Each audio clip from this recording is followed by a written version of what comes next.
This is a story of a man who destroyed his entire family in the signs that everyone missed.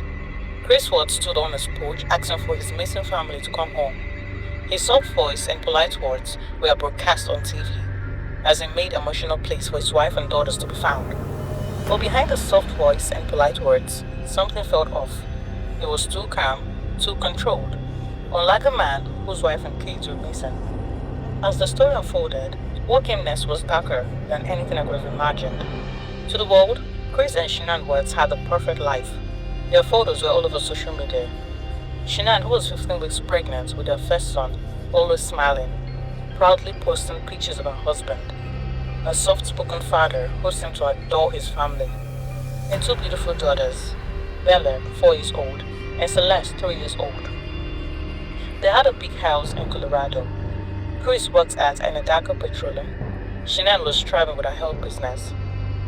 To friends, to neighbors, to the thousands who followed their story online, the Watts family was nothing short of perfect. A loving marriage, beautiful children, a new life on the way, a future full of hope. But behind the filtered pictures and picture-perfect posts, something was unraveling, and it would soon shock the entire world. It was on Monday morning when Shanann's friend, Nicole Argenton, started to worry. Shanann had just come back from a business trip. She was 15 weeks pregnant, but she wasn't answering her calls or texts, and she had a doctor's appointment that day.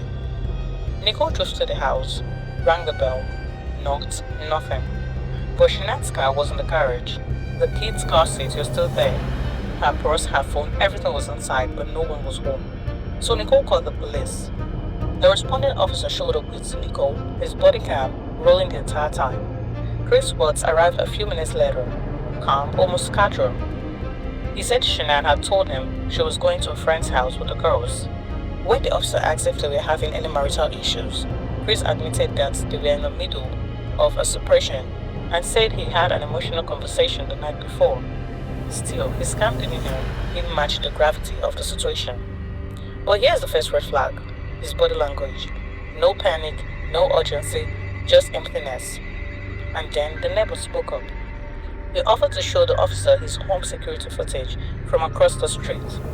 They all crowded into the neighbor's living room, watching the screen. The footage showed Chris backing his truck into the driveway early that morning, something he never normally did, and making several suspicious trips back and forth between the house and the truck, alone. The neighbor glanced at the officer, then at Chris, and said carefully, "He's not acting right. He's just not acting right." And Chris, he stood there, hands on his head, hissing nervously. The cracks in his calm exterior had begun to show. But this was just the beginning. The more Chris spoke, the more his carefully built story began to crumble. Later that day, detectives invited Chris to the police station just to talk. Chris sat in the interrogation room, cool on the outside, but falling apart inside. At one point, the investigators slid the photograph across the table, a happy, smiling photo of Shanann, Bella, and Celeste. Chris stared at it, his face softened for a moment, the mark sleeping. The investigator leaned in gently and asked, almost in a whisper, "Tell me about them." Chris swallowed hard. His voice cracked slightly as he spoke. Shanann, she was a great mom. Bella was so smart. Cece, she was full of life. She loved that little show so much. The room fell into heavy silence. The investigator watched him carefully, and then the mistake. Chris, lost in his own guilt, spoke about his family in the past tense. In that moment, the entire atmosphere in the room changed. Then came the questions. Chris still insisted he had no idea where his family was. The police weren't buying it. Their instincts, the mounting evidence, were already pointed straight at him. The investigator asked him directly, "Chris, are you having an affair?" He shook his head, denied it completely. But he agreed to take a polygraph, smiling nervously as if he believed he could beat the machine. But the machine and the detectives already knew the truth. He failed miserably. And when the investigators confronted him with the results, Chris clung to the story, insisting he was telling the truth. But under mounting pressure, his defenses started to crack. Finally, in a low, broken voice, he admitted, "Yes, I was cheating on Shanann." But still, he couldn't say what happened to her or the girls. Not a word. He kept insisting he had no idea where they were. But time was ticking, and the police were desperate to bring the mother and the children home. So they tried a different strategy. They led him on. "Chris, is it possible Shanann hurt the girls? Maybe she did something and you reacted." That's when the crack split wide open. Chris got quiet. He dropped his head. Then he said, "Can I talk to my dad?"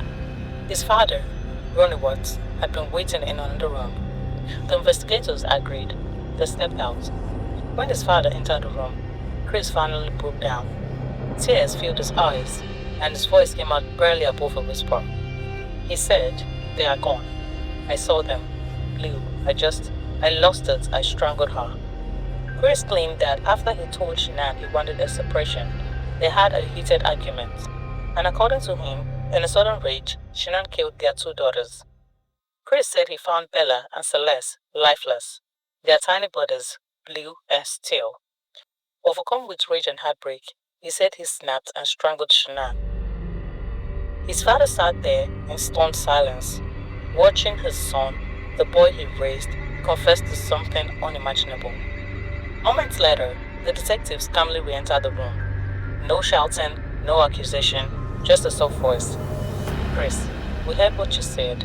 We know this is hard, but now we need to find them." Chris nodded slowly, and that's when he gave up the truth. He told them they were at one of the oil sites where he worked. They handed him a printed layout of the oil field. Chris pointed slowly and said, "Shanann is buried here. Bella is in this tank. Celeste is in the other."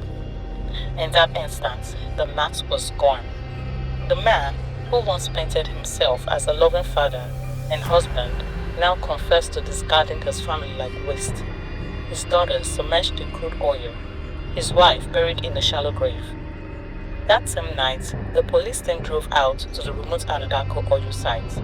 Using Chris' directions, they found Shanann's shallow grave, barely covered with dirt and twigs.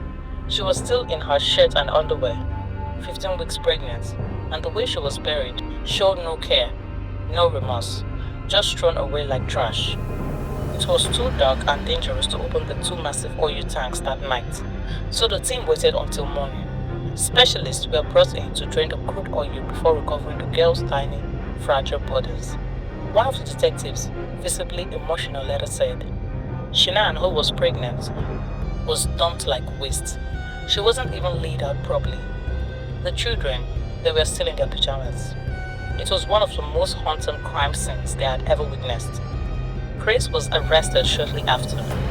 In court, he appeared emotionless, head down, voice low, occasionally crying, but only for himself. The world looked on, stunned and heartbroken. The charges against him were staggering. 3 counts of first-degree murder for Shanann, Bella and Celeste. 1 count for his unborn son, Nicole. And additional charges for tampering with their bodies and ending a pregnancy unlawfully. Faced with mountains of evidence, Chris finally pleaded guilty, hoping to avoid the death penalty, but there was no mercy waiting for him. The judge handed down his statements: 5 life sentences without the possibility of parole, plus 8 4 more years on top. He could never walk free again. The courtroom was heavy with emotion. The public, the media, everyone was united in their outrage. No sentence could ever outdo the damage he had done. After the sentencing, Chris Watts was transferred to a high-security prison in Wisconsin, because even in prison, he wasn't safe. Other inmates wanted him gone. That's how hated he is, even among killers. Today, he lives in protective custody, isolated, no photos, no sunlight, no freedom, just the weight of what he did. The voices of his daughters echoing in his head. Months went by, but deep down, the detectives knew something still didn't add up. They returned to the prison, sat face to face with Chris once again. And this time, they spoke with empathy, not pressure. Chris, it's over now. Just tell us the whole truth. For your daughters, for Shanann. And he finally did. Chris told investigators what really happened. He admitted that Shanann never hurt the children. It was all a lie. They just wanted sympathy. It was August 13, 2018, just after 2 a.m. Shanann had come home late from a business trip. She had just gotten into bed, and Chris woke her up to talk. He told her the truth, that he'd been having an affair, and he wanted to leave her. Shanann was devastated. She told him he'd never see the kids again, and that's when Chris snapped.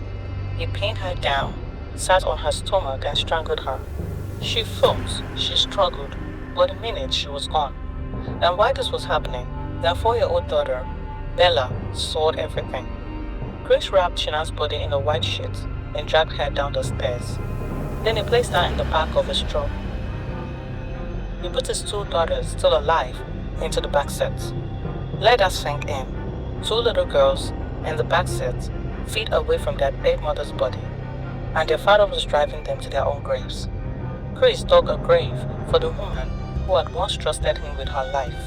Shanann, carrying their unborn son, was lowered into the depths like she never mattered. He turned to the daughters, who still believed he was their hero. Celeste went first. Bella, old enough to understand, watched everything, the horror written across her tiny face. When he came for her, she begged, desperate for mercy, only a father could give. "Daddy, no," she said, but he showed no mercy. He took her life too. After taking her life, he stuffed their tiny bodies into 2 separate oil tanks and left them there. Chris told investigators, "I hear her voice every day." On his way home after the crime, Chris got a call from Nicole, worried about Shanann. Then the police reached out. That's where his crime caught up with him, not even giving him the time to cover his tracks. So why did he do it?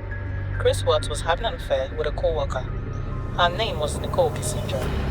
He told her he was separated, even claimed Shanann was holding him back. He wanted a new life, no responsibilities, no kids, no wife. But instead of facing the truth, he arrested them. And what about the woman Chris was willing to kill for? She vanished from the public eye. She changed her name, entered witness protection, and moved far away. Some say she's living under a new identity, still haunted by everything she got caught up in. She was never charged with anything. She cooperated fully with the police. But whether she knew more than she admitted is a question that still lingers in the air. To date, videos of Shanann's pregnancy announcements, her loving post about Chris, their daughter singing, "My dad is a hero," they all resurfaced. It broke people's hearts. This case shocked the world, because if Chris Watts could do this to his own family, what does that have to say about people we think we know? He didn't snap out of nowhere. There were signs: coldness, detachment, lies, secret behavior. We saw how social media can hide real pain behind perfect photos. How a person can hug you one night and destroy you the next. This is why we must listen to our guts, speak out, look closer, and never ignore the signs, no matter how perfect someone seems, because love shouldn't cost you your life. Chris wasn't a monster with fangs or claws. He was a man with a smile, a father, a husband, and that's what made the story so terrifying. Because sometimes the scariest people are the ones who look just like us. Chris destroyed everything for a lie, but the truth outlived him, and that truth will haunt him forever. May Shanann, Bella, Celeste, and baby Nicole rest in peace. Their lives were taken far too soon, but their memories continue to shine in the hearts of those who love them. Stay tuned for part 2, where the darkest secrets are finally exposed. Thank you for watching, and subscribe for more real chilling stories. Until next time, stay safe and stay aware.